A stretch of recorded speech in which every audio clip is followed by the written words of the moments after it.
Hello students, this is TG classes. I am Sushil Gildial. Today you will learn the physical properties of alkanes. आज हम physical properties of alkanes पढ़ेंगे students. तो alkanes में क्या होता है? Alkanes है non polar या बोलेंगे और very weakly polar. So these are soluble in non polar solvents like benzene, CCl4, carbon tetrachloride या tetrachloromethane भी बोलते हैं इसको, ईथर एक्सेट्रा. तो इसमें क्या होता है, ये नॉन पोलर में ही सॉल्वेंट में सॉल्युबल होगा, soluble in non polar because alkanes are non polar. ठीक है. उसके बाद आगे क्या होता है, physical constants like BP and density etcetera, boiling point density etcetera increase in the number of carbon atoms, increase in the number of carbon atoms. ये भी याद रखना. सेकेंड पॉइंट फिजिकल प्रॉपर्टीज चल रही है. Except for few members, the BP boiling point increases by 20 to 30 degree for each CS2 unit added to the chain.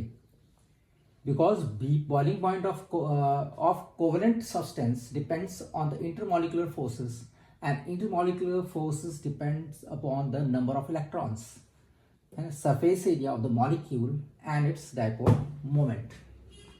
तो सारे factors होते हैं, इस पर डिपेंड करता है. तो एल्कीन्स में क्या होता है, कुछ मेंबर्स को छोड़ के बाकी 20 से 30 डिग्री इंक्रीज करते हैं जैसे आपका एक CS2 यूनिट ऐड होता है चेन में. ठीक है. और बॉइलिंग पॉइंट किसमें, तो कोवेलेंट बॉन्ड तो मजबूत होते हैं, है ना. तो covalent bond of the BP of the covalent substance depends on the intermolecular forces. तो जितना ज़्यादा इंटरमॉलिकुलर फोर्सेस होगा, जितनी लंबी बड़ी चेन होगी उतना ज़्यादा उसका बॉइलिंग पॉइंट बढ़ जाएगा, है ना. इंटरमॉलिकुलर फोर्सेस मतलब CS2 फिर एक CS2 हो रही, कार्बन कार्बन के बीच में जो फोर्स लगता है that is called intermolecular forces. And intermolecular forces किस पे डिपेंड करता है, जितने ज़्यादा इलेक्ट्रॉन्स होंगे उस पर डिपेंड करता है. सरफेस एरिया भी बढ़ जाएगा क्योंकि कार्बन की चेन जो है लंबी फैलती जा रहेगी तो उसका सरफेस एरिया भी बढ़ेगा, क्योंकि ब्रांच अगर नहीं होगी तो सरफेस एरिया फैलेगा. जितना ज़्यादा सरफेस एरिया होगा मॉलिक्यूल का और उसका क्या होगा, बॉइलिंग पॉइंट भी उतना ज़्यादा होगा. उसका डायपोल मोमेंट पे भी डिपेंड करता है ना. तो यहाँ पे इस साइड में भी लिखा हुआ देखो, boiling point directly proportional intermolecular forces, है ना. Intermolecular forces direct proportional two electrons, number of electrons, surface area पे और डायपोल मोमेंट. जितना ज़्यादा डायपोल मोमेंट होगा उतना ज़्यादा उसका बीपी होगा, बॉइलिंग पॉइंट होगा. ठीक है. तो intermolecular forces in this way we can say it is direct proportional to the boiling point. ठीक है. अब जितने ज़्यादा सरफेस एरिया बढ़ेगा यानी कार्बन एटम्स उसमें जुड़ते जाएंगे तो उसका सरफेस एरिया बढ़ जाएगा और जो इंटरमॉलिकुलर फोर्सेस होंगे वो भी बढ़ेगा और बॉइलिंग पॉइंट भी बढ़ जाएगा. ठीक है. अब ब्रांचिंग से क्या होता है, इनवर्स सरफेस एरिया अगर आपका कम है, ठीक है ना, ये कम है तो ये बढ़ जाएगा, तभी तो बढ़ेगा. Inverse proportional. ब्रांचिंग बढ़ाओगे तो भाई सरफेस एरिया कम हो जाएगा. ब्रांचिंग जितनी बढ़ेगी क्योंकि नीचे लग रहा है ना, तो और फिर बीपी भी कम हो जाएगा. ठीक है. बॉइलिंग पॉइंट किस पे डिपेंड करता है, वॉन डबल फोर्सेस पे ऑफ अट्रैक्शन पे डिपेंड करता है. जितना ज्यादा स्ट्रांग होगा वॉन डबल फोर्सेस या लंडन फोर्सेस भी बोलते हैं इसको, उतना ज्यादा बीपी स्ट्रांग होगा.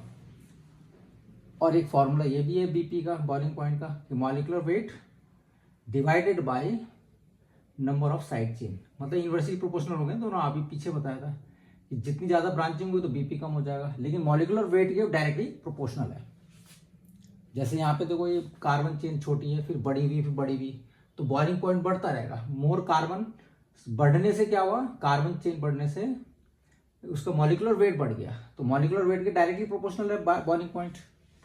तो इस तरह से हम इसको याद कर सकते हैं.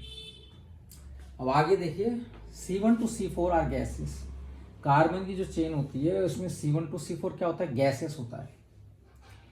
C5 से C17 liquids, where as higher alkenes और बढ़ाओगे चेन को तो क्या होगा, वैक्सी सॉलिड्स मिलेगा. ये इसके कार्बन चेन से. नेक्स्ट देखो, alkenes are insoluble in water, water molecules are polar. While क्यों है इनसॉल्युबल इन वाटर, क्योंकि वाटर मॉलिक्यूल्स तो पोलर होते हैं और एल्कीन मॉलिक्यूल्स क्या होते हैं, नॉन पोलर होते हैं, इसलिए वो insoluble in water. Alkenes are insoluble in water. Next, alkene से वह density is lower than that of water. ठीक है. एल्केन्स की डेंसिटी कितनी है, 0.6 ग्राम पर मिलीलीटर से 0.8 gram per millilitre. With respect to water density 1.0 gram per millilitre. तो इससे कम हो गई ना, वाटर से ये कम है एल्केन की डेंसिटी। तो इसी तरह ड्यू टू डेंसिटी डिफरेंस, तो ऑयल क्या होता है, स्पिल होता है जब गिरता है उसमें पानी में, इन एल्केन्स पेट्रोल वगैरह, तो स्प्रेड हो जाता है इन एक्वस एनवायरनमेंट। ये याद रखना है, ठीक है। तो ये थी फिजिकल प्रॉपर्टीज। अब इसमें देखो किस तरह का बॉन्ड होता है, कोवेलेंट बॉन्ड ऑफ एल्केन में सी तो कार्बन कार्बन बॉन्ड और कार्बन हाइड्रोजन, दो तरह के बॉन्ड होते हैं, लेकिन इनके बीच में बहुत ही कम इलेक्ट्रोनेगेटिविटी डिफरेंस होता है। तो नॉन पोलर होते हैं, दीज आर नॉन पोलर, या you can say that these are very weakly polar. अब इनको याद करने के लिए सिंपल है, फिजिकल है ना, फिजिकल प्रॉपर्टीज ऑफ एल्केन। तो ये पी से देखो क्या हो रहा है, पोलर नॉन पोलर के बारे में आप लिख सकते हो, है ना, जैसे आया था ऊपर, जैसे एल्केन सारे क्या होते हैं, polar, what is non polar. ये पॉइंट्स याद करने के लिए, ताकि जब आप नोट्स बनाओ एग्जाम में लिखो तो ये पॉइंट्स भूलो ना आप, इन्हीं पॉइंट्स पे ये सब नोट्स बन जाते हैं। तो ऐसे देखो हैवी, अब हैवी में क्या है कि हैवी मॉलिक्यूल्स भी होते हैं, लाइट मॉलिक्यूल्स भी होते हैं, जो किस पे डिपेंड करता है, डेंसिटी पे। अगर हैवी मॉलिक्यूल्स होंगे तो डेंसिटी बढ़ जाएगी, बॉइलिंग पॉइंट बढ़ जाएगा। लाइट मॉलिक्यूल्स होंगे तो डेंसिटी क्या होगी, कम होगी, बॉइलिंग पॉइंट घट जाएगा, ठीक है। अब यहाँ पे देखो ये साइज पे भी डिपेंड करता है। फिजिकल का मतलब क्या क्या देखते हैं उसके अंदर, हम देखते हैं उसके अंदर वो मॉलिक्यूल्स हैवी हैं, लाइट हैं, कैसे हैं, और सॉलिड फॉर्म में है, लिक्विड फॉर्म में है, गैस फॉर्म में है, तो सारा लिख दिया मैंने ताकि ध्यान आ जाए पॉइंट्स फिजिकल जब हम प्रॉपर्टीज़ को स्टडी करते हैं। फिर अगर इस तरह से है, जैसे चेन वाले हैं, जैसे आपको बताया अभी जो एल्केन्स है उसमें ब्रांच चेन भी होता है, स्ट्रेट चेन भी होता है। तो सी से चेन हो गया याद करने के लिए, एस से सॉलिड लिक्विड गैस हो गया, एच से हैवी, और पी से पोलर नॉन पोलर, ऐसे। और दूसरा ही बन रहा है ऐसे एरिया, सरफेस एरिया, जैसे मैंने बताया कि अगर वो कार्बन चेन लॉन्ग है तो सरफेस एरिया बढ़ रहा है तो बॉइलिंग पॉइंट भी बढ़ जाएगा। साइज है ना, छोटा साइज है बड़ा साइज है, वो उस पर डिपेंड करता है। सॉलिबिलिटी पे डिपेंड करता है, सिमेट्री पे, 4 एस बन रहे हैं, एस एस एस एस। तो ऐसे ये भी हो गया surface area, size, solubility, symmetry, इसको याद भी कर सकते हो। और ऐसे सॉलिड लिक्विड गैस, ए से एरिया जैसे भी बताया था, और एल से लंडन फोर्सेज या वॉन्डरवॉल फोर्सेज भी बोलते हैं इसको। ये पॉइंट्स याद हो जाएंगे ना धीरे धीरे, ताकि वहाँ पे आप भूलें ना, पॉइंट्स एकदम से आपको कवर हो जाएं सारे के सारे।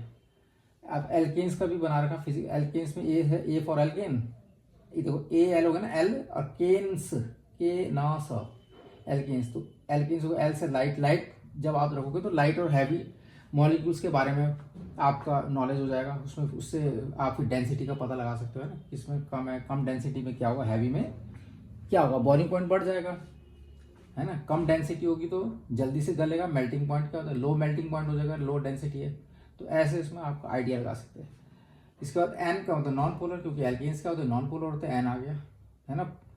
और एन को अपोजिट करें तो ऊपर वी बन जाता है, देखो विस्कोसिटी आ रही है ना, मतलब डेंसिटी यहाँ पे देनी थी, तो इस लिक्विड की जो डेंसिटी होती है उसमें जो फ्रिक्शन होता है, जब आपस में लेयर्स फ्रिक्शन करती है, मूव करती है, तो उसमें विस्कोसिटी, उसी को बोलते हैं, उस लिक्विड्स की जो फ्रिक्शन को क्या बोलते हैं, viscosity.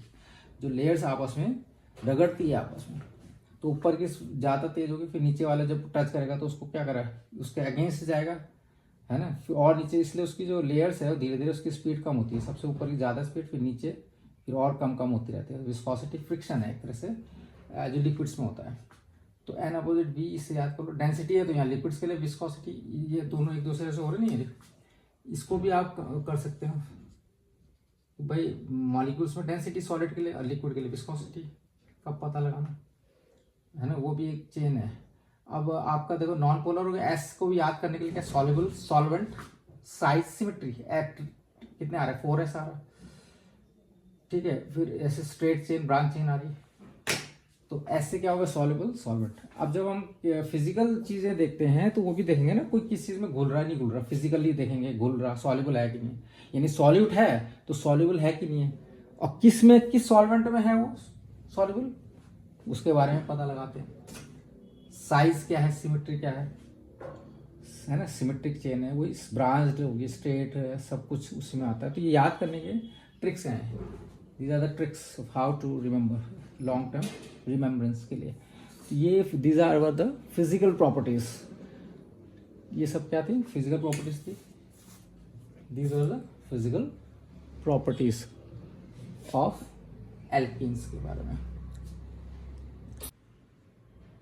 Students, physical properties of alkanes में ये वैन डर वाल्स फोर्सेस या लंदन फोर्सेस को समझना भी अच्छी बात है, क्योंकि आपके कंसेप्ट क्लियर होते हैं इससे। तो इसमें क्या आएगा, देखो London van der Waals forces ये क्या करता है कि मॉलिक्यूल्स को एक साथ होल्ड करता है, होल्ड्स मॉलिक्यूल्स टुगेदर। जैसे ऑक्सीजन की मॉलिक्यूल हैं, जैसे O2 है ना, फिर O2 है, ये आपस में होल्ड करवा रहा है एक साथ, है। तो वो कौन कराता है, वैन डर वाल्स फोर्सेस कराता है, होल्ड्स द मॉलिक्यूल्स टुगेदर। जैसे ये है ना ऑक्सीजन मॉलिक्यूल, डबल बॉन्ड तो इनके बीच में बन ही रहा है, एटम्स के बीच में, एटम्स के बीच में डबल बॉन्ड है ये, लेकिन मॉलिक्यूल्स के बीच में भी तो बॉन्ड है। ये वाला जो आ रहा है, ये वाला डॉटेड में देख सकते हैं इसको, तो ये वाला जो बॉन्ड है, ये वाला, ये डॉटेड में, ये डॉटेड में, ये डॉटेड में, ये क्या चीज़ है, ये इंटरमॉलिक्यूलर फोर्सेस है, इन्हीं को बोलते हैं van der Waals forces, van der Waals forces. तो वैन डर वाल्स फोर्सेस क्या करता है, मॉलिक्यूल्स को होल्ड करता है, holds molecule together, intermolecular forces. क्योंकि मॉलिक्यूल्स के बीच में दो मॉलिक्यूल्स हैं, एक O2 है, एक O2 है, फिर O2 और, तो मॉलिक्यूल्स के बीच में जब फोर्स लगता है, अट्रैक्शन फोर्स, जिससे कि मॉलिक्यूल्स होल्ड होते हैं, उसको बोला जाता है इंटरमॉलिक्यूलर फोर्सेस, इंटरमॉलिक्यूलर फोर्सेस बोला जाता है। ठीक है, तो अब आगे देखो, केमिकल बॉन्ड यानी कोवेलेंट बॉन्ड जो बनता है वो तो एटम्स को होल्ड करता है, एटम्स को होल्ड करके ना, ऑक्सीजन और ऑक्सीजन, इसमें डबल बॉन्ड बना दिया है, तो ये एटम्स को होल्ड करा इसने। ठीक है, कोवेलेंट बॉन्ड। लेकिन अगर हमें मॉलिक्यूल्स को होल्ड कराना है तो वो that bond is called van der Waals forces और इंटरमॉलिक्यूलर फोर्सेस। ठीक है, तो van der Waals bond holds molecules together, ये किया था। वैन डर वाल्स फोर्सेस के कई टाइप्स होते हैं, तो डाइपोल वाला होता है, हाइड्रोजन बॉन्डिंग और लंदन डिस्पर्सल फोर्सेस, इसमें टाइप्स है। तो पहला देखो, ये डाइपोल जो बन रहा है, ये वाला, दिस वन इज कॉल्ड, जब HCl का बॉन्ड बन रहा है, ठीक है ना, ये वीक फोर्सेस होते हैं वैन डर वाल्स, इसमें डाइपोल वाले वीक होते हैं, ये उससे ज़्यादा स्ट्रांग होता है, हाइड्रोजन के bonds are more 10 times stronger than the dipole forces. तो इस तरह से जब हाइड्रोजन क्लोराइड का मॉलिक्यूल और दूसरे हाइड्रोजन क्लोराइड के मॉलिक्यूल से देखो इसमें जुड़ेगा, तो उनके बीच में जो बॉन्डिंग होगी, that is not covalent bond, इसी को वैन डर वाल्स फोर्सेस बोलते हैं या वीक फोर्सेस बोलते हैं। ठीक है, तो ये टाइप्स है, तो इस वाले टाइप्स को डाइपोल मोमेंट बोलते हैं, डाइपोल फोर्सेस या डाइपोल बॉन्डिंग। ठीक है, which is not a covalent bond. दूसरा जब देखा हमने, हालांकि सब इंटरमॉलिक्यूलर फोर्सेस है, क्योंकि दो मॉलिक्यूल्स के बीच में हो रहा है, तो इंटरमॉलिक्यूलर फोर्सेस है। हाइड्रोजन बॉन्डिंग देखो यहाँ पे पानी के बीच में हो रही है, वाटर मॉलिक्यूल्स के बीच में जब हो रही है, इसमें क्या होता है, फोर्स ऑफ कोहेशन लगता है, force of cohesion like molecules के बीच में, that is called the force of cohesion between like molecules. इसी के कारण क्या होता है कि आपका वाटर मॉलिक्यूल बनता है, और ये जो लगाता है फोर्स ऑफ कोहेशन, इसी को बोलते हैं hydrogen bonding. This is called hydrogen bonding या इंटरमॉलिक्यूलर फोर्स भी बोलते हैं इसको, जो कि स्ट्रांग होता है विद रिस्पेक्ट टू 10 टाइम्स होता है डाइपोल मोमेंट से, डाइपोल वाले फोर्स से। तो ये हाइड्रोजन बॉन्डिंग यहाँ पे बन रही है, इसको बोलता है हाइड्रोजन बॉन्डिंग। हाइड्रोजन बॉन्डिंग जो बनती है वो हर एक के साथ नहीं बनती, 3 के साथ बनती है। तो उसको याद रख लो, फन, FON या फन याद रख लो कि फन किसके साथ खेल रहा है, बॉन्ड बनाकर जो इंजॉय कर रहा है, किन किन के साथ हाइड्रोजन इंजॉय करता है, फ्लोरीन, ऑक्सीजन और नाइट्रोजन के साथ, भाई इन्हीं के साथ, इन्हीं की दोस्ती में रहता है वो, इन्हीं के साथ रहता है वो, फन का खेलता है, कूदता है। तो ये याद रख लो, FON fun, fluorine, oxygen, nitrogen, इन्हीं के साथ हाइड्रोजन बॉन्डिंग बनेगी। जैसे फ्लोरीन के साथ जैसे कि अमोनिया है, NH3, ये हाइड्रोजन बॉन्डिंग बनाता है ना। फ्लोराइड के साथ तो ये बन गया HF, ऑक्सीजन के साथ वाटर का मॉलिक्यूल जो बना, और अमोनिया, नाइट्रोजन के साथ अमोनिया, तो इन्हीं के साथ हाइड्रोजन बॉन्डिंग होती है। तो जैसे पानी के मॉलिक्यूल के बीच में होती है हाइड्रोजन बॉन्डिंग, ठीक है ना, इनके साथ। तो अब ये क्लोरीन के साथ तो होगी नहीं, क्योंकि फॉर्म में क्या आ रहा है, F आ रहा, क्लोरीन तो आ नहीं रहा। तो ये वीक फोर्सेस हो गए, वैन डर वाल्स फोर्सेस बोलते हैं इनको। इंटरमॉलिक्यूलर तो ये है, लेकिन वीक है, but it is not a hydrogen bonding में कंसिडर नहीं किया जाएगा इसको, क्लियर। जबकि सारे वैन डर वाल्स फोर्सेस हैं, लेकिन क्या है, this is not hydrogen bonding, ठीक है। उसके लिए फॉर्मूला है FON वाला। लंडन डिस्पर्सिव फोर्सेस भी है। देखो क्लोरीन क्लोरीन के बीच में जब मॉलिक्यूल के बीच में जो बॉन्ड बनता है, ये इसको बोला जाता है लंडन डिस्पर्सिव फोर्सेस, क्योंकि सेम है ना, क्लोरीन क्लोरीन सारे कुछ सेम है, क्लोरीन सेम एटम्स हैं, लंडन डिस्पर्सिव फोर्सेस बन गया। तो एक ये चीज़ थी फोर्स ऑफ पोजिशन, और फिर फोर्स ऑफ एडिशन थी। एडिशन क्या होता है, डिफरेंट मॉलिक्यूल्स। देखो फोर्स ऑफ अट्रैक्शन होता है बिटवीन अनलाइक मॉलिक्यूल्स। जैसे लीफ है, उसके ऊपर पत्ती ड्रॉप कोई है, अट्रैक्शन हो रहा है ड्रॉप के बीच में, लीफ और ड्रॉप ऑफ वाटर के बीच में, तो ये फोर्स ऑफ डिफरेंट मॉलिक्यूल्स हो गए ना, डिफरेंट चीज़ें हो गई, तो force of addition unlike molecules हो गए। तो ये चीज़ें थी इसमें। अब यहाँ पे देखो कार्बन कार्बन बॉन्डिंग और कार्बन हाइड्रोजन बॉन्डिंग होती है एल्केन्स की। इसका कार्बन कार्बन जो बॉन्डिंग ये तो सेम है इसमें ना। यहाँ पे देखो जो कार्बन हाइड्रोजन बॉन्डिंग होती है उसका क्यों ये वीक क्यों होती है ना, नॉन पोलर क्यों बनता है ये, इसलिए बनता है क्योंकि इसमें इलेक्ट्रोनेगेटिविटी कितने 2.5 है कार्बन की, और हाइड्रोजन की इलेक्ट्रोनेगेटिविटी 2.1 है, तो डिफरेंस जो बहुत कम हो रहा है, 0.4 हो रहा। तो 0.4 के कारण इसकी हाइड्रोजन बॉन्डिंग यहाँ पे एग्जिस्ट नहीं करेगी, because there is very little difference, electronegative difference is very little, ठीक है। तो यहाँ पे वीक बॉन्ड बनता है, नॉन पोलर होता है। हाइड्रोजन बॉन्डिंग तो स्ट्रॉन्ग होती है, इसलिए यहाँ हाइड्रोजन बॉन्डिंग एग्जिस्ट नहीं करती। जितने भी एल्केन्स है उसमें हाइड्रोजन बॉन्डिंग एग्जिस्ट नहीं करती, नॉन पोलर होता है ना। अब कहाँ एग्जिस्ट करती है, फॉन के साथ करती है हाइड्रोजन बॉन्डिंग, क्योंकि उनके बीच में इलेक्ट्रोनेगेटिव डिफरेंस बहुत हाई होता है। There is a very high electronegative difference between the hydrogen and fluorine, hydrogen and oxygen and hydrogen and nitrogen, ठीक है। तो हाइड्रोजन कुछ और चीज़ें ये भी याद रखनी, जैसे कि याद रखने की है कि हाइड्रोजन फ्लोराइड का देखो क्या होता है। हाइड्रोजन फ्लोराइड आप लोगे तो ये बॉन्ड बनाता है ना, इस तरह से ये बॉन्ड बनाएगा, ये कोवेलेंट बॉन्ड। इसकी हाइड्रोजन की जो इलेक्ट्रोनेगेटिव 2.1 है, इसकी फ्लोरीन की कितनी है 4.0 है। तो अगर हम इसको सब्ट्रैक्ट करें तो कितना आएगा 1.9 आएगा, है ना। 1.9 10 3 और 4, तो 1.9 क्या है, रियली जो है हाई है, हाई इलेक्ट्रोनेगेटिविटी डिफरेंस है। तो इसी कारण इनके बीच में कौन सी बॉन्ड रही, हाइड्रोजन बॉन्डिंग जो अभी बताया ना फ्लोरीन के साथ, तभी बनती है। एक तो ये सब याद रखना है। अभी जो इतने टाइप के बॉन्ड जो है, जैसे डाइपोल डाइपोल है, हाइड्रोजन बॉन्डिंग है, लंडन डिस्पर्सन फोर्सेस है, इन बॉन्ड्स के बारे में। हाइड्रोजन बॉन्डिंग क्या होती है, 10 times stronger than the dipole dipole. Hydrogen bonding is 10 times stronger then dipole dipole movement, ठीक है। तो कोवेलेंट बॉन्ड जो होता है वो क्या होता है, covalent bond is 10 times stronger then hydrogen bond. Covalent bond कितने टाइम्स स्ट्रॉन्गर है, 10 टाइम्स स्ट्रॉन्गर, ठीक है। ये याद रख लेना, कोवेलेंट बॉन्ड कितने, how 10 times stronger. Covalent bond is 10 times stronger, ऐसे याद रख लो, कोवेलेंट बॉन्ड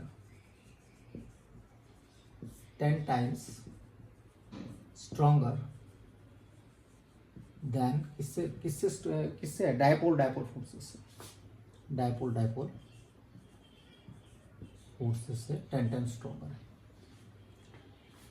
कौन सा बॉन्ड, जो हाइड्रोजन बॉन्ड से, हाइड्रोजन बॉन्ड से भी जो है ये कितना है 10 टाइम्स है, ठीक है। और उससे पहले था कि हाइड्रोजन बॉन्ड कितना है, हाइड्रोजन बॉन्ड भी 10 टाइम्स है stronger than dipole dipole forces, यहाँ पे आएगा डाइपोल डाइपोल, ठीक है। कोवेलेंट बॉन्ड और ज्यादा है, हाइड्रोजन से भी ऊपर है, स्ट्रॉन्ग है। Covalent bond is more stronger, 10 times stronger than the hydrogen bond, and hydrogen bond is 10 times stronger than the dipole dipole forces. Dipole dipole bond जो भी आप बोलो, ठीक है, याद रखना। Hydrogen bond is not a chemical bond, ये भी याद रखना। Hydrogen bond is not a chemical bond, hydrogen bond is not a chemical bond. वो कौन से बॉन्ड होते हैं, नॉट केमिकल बॉन्ड। तो हाइड्रोजन एक स्पेशल टाइप है उसका, special type of dipole dipole forces. क्या होते हैं, special type of dipole dipole forces.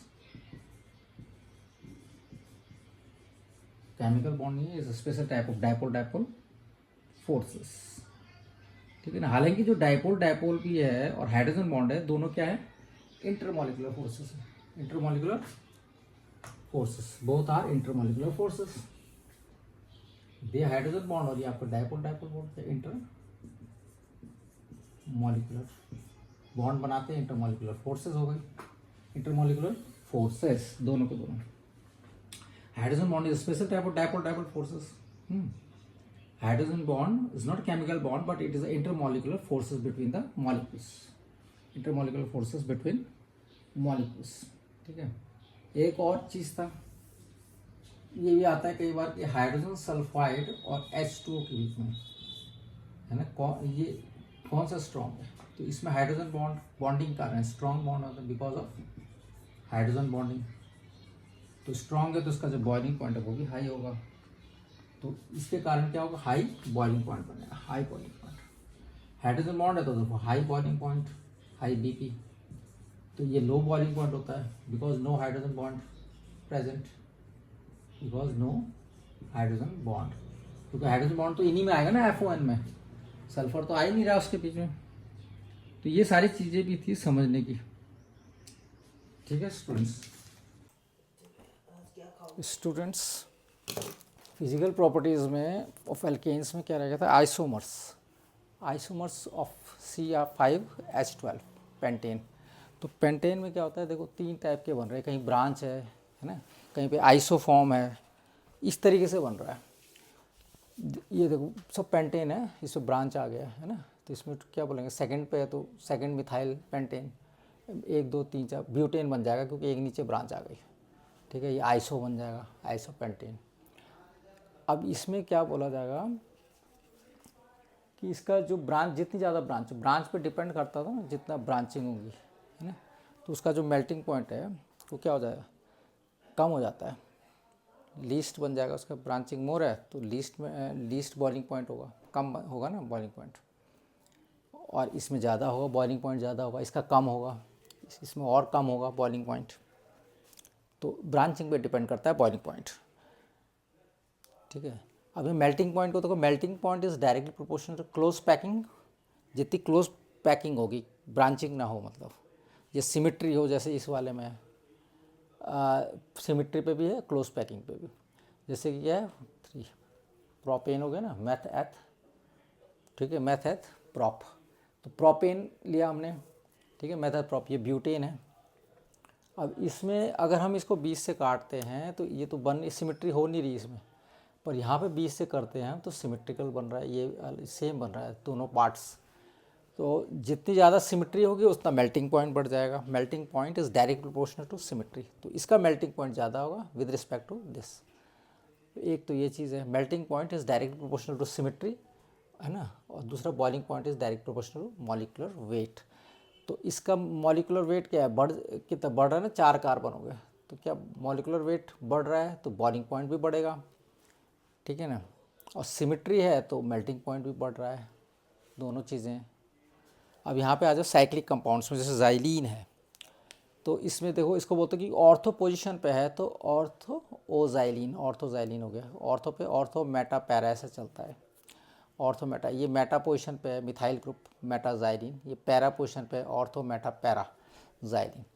अब इसमें देखो, इसमें तो कोई सिमेट्री है नहीं, there is no symmetry here in this. इसमें भी कोई सिमेट्री नहीं, कोई 20 में से अगर हम इसको काटेंगे तो कोई सिमेट्री आ नहीं रही है ना. ये तीज देखो, इस साइड में है, लेफ्ट में ये आपका स्ट्रेट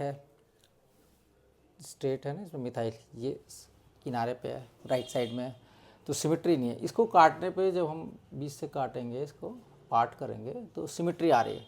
तो पैराजाइलिन में क्योंकि सिमेट्री आ रही है, ठीक है ना, तो इसका सबसे हाईएस्ट जो मेल्टिंग पॉइंट होगा इसका होगा, पीजाइलिन का, because of symmetry it has a highest melting point with respect to others. एक तो ये है. फिर विस्कोसिटी पे आ जाओ. Viscosity increases with increase in size, जैसे जैसे आपका साइज बढ़ेगा विस्कोसिटी इंक्रीज होती है. विस्कोसिटी क्या होता है, फ्रिक्शन इन लिक्विड्स होता है, फ्रिक्शन इन द लिक्विड्स. ठीक है, ये तो याद कर लेना, इसे याद करिए, पॉइंट्स इसमें कवर हो जाते हैं. निमोनिक्स है, इसको याद कर लेना, तरीके बताइए. आगे क्या था, अब आगे क्या था, सेम मॉलिक्यूलर वेट सब बता देता है ना, ब्रांचिंग को भी देखना पड़ता है ना, और स्ट्रेट चेन को ये सब देख करके अंदाज़ा लगाता है कि इसका ज़्यादा मेल्टिंग पॉइंट बॉइलिंग पॉइंट होगा। जो ज़्यादा सिमेट्री मोर सिमेट्री है तो मोर मेल्टिंग पॉइंट है, ठीक है। तो ये सारी चीज़ों से हमें देखना पड़ता है, ये सारी चीज़ें हैं इसमें। अब थोड़ा ये था कि कार्बन के बारे में था इसमें, जैसे C1 और C2 जो आपने पहले भी देखा था। C1 से C4 के बीच में जो आप एल्केन्स होते हैं, इनका साइज़ क्या होता है, छोटा होता है।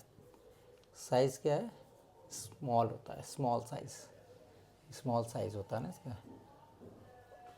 तो इसमें क्या होगा, लंदन जो डिस्पर्सन फोर्सेस होगी वो भी क्या होगी, अगर स्मॉल है तो ये भी वीक पड़ जाएगा, है ना। ये बड़ा है तो ये भी बढ़ जाएगा, लंदन डिस्पर्सन। तो अगर ये आपका स्मॉल साइज़ है, if it is a small size this group, इसमें क्या होता है, स्मॉल साइज होता है, तो ये जो फोर्सेस है ये वीक फोर्सेस हो जाएगी। London dispersion forces will also become weak because of the small size, ठीक है, एक याद रखना है C1 to C4।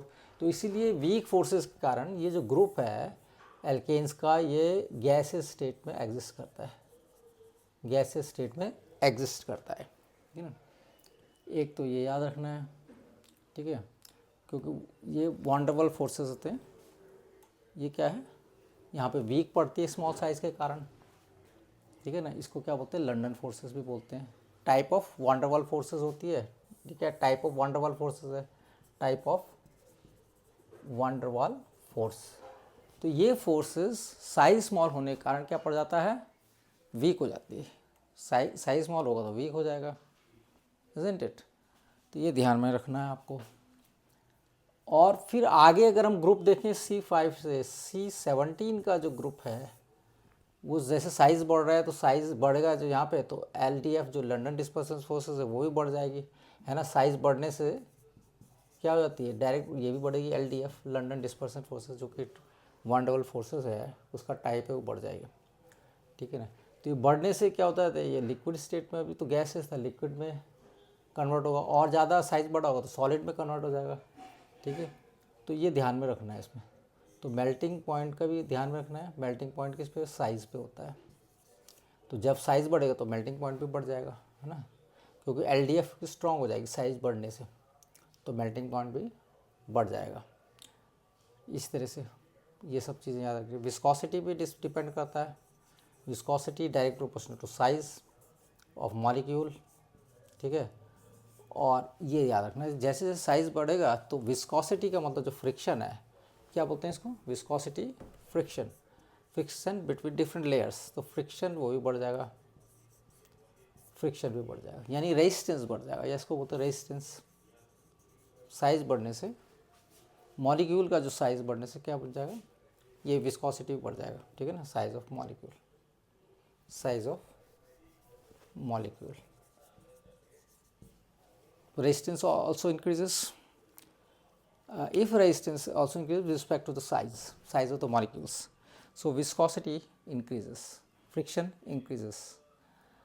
These are all the terms which are used in the physical in explaining the physical properties of alkanes. ये सब alkanes के बारे में था। तो इसमें तो सारा ही कवर हो गया, कोई छूटा तो है नहीं, कोई चीज़ इसमें छूट नहीं रही है, मेरे ख्याल से सारा कवर हो गया। तो ये सब चीज़ें आप याद रखना स्टूडेंट्स, रिवाइज करते रहना, ठीक है। होप स्टूडेंट्स लेक्चर आपको पसंद आया होगा। Hope you will subscribe and like the channel, और इसको अधिक से अधिक लोगों में इसको क्या करना, शेयर करना, ठीक है। Thank you students.